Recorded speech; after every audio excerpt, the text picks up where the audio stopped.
thầy stu là bồn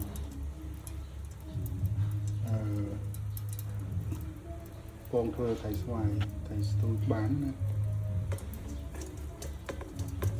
Việt Nam bồn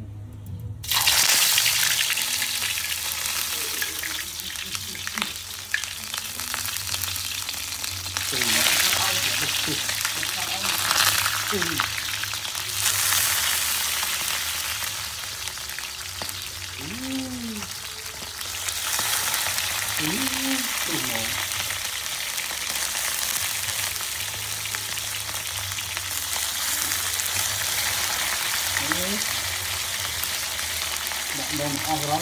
ăn đi của bên trái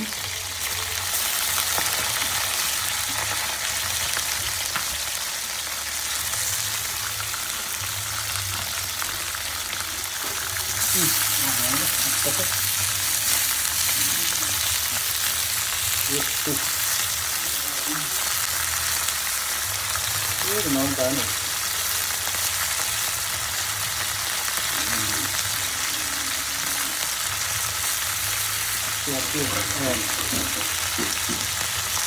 rồi bón tinh được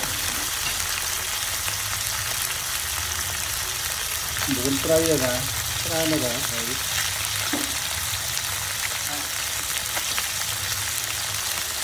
thấy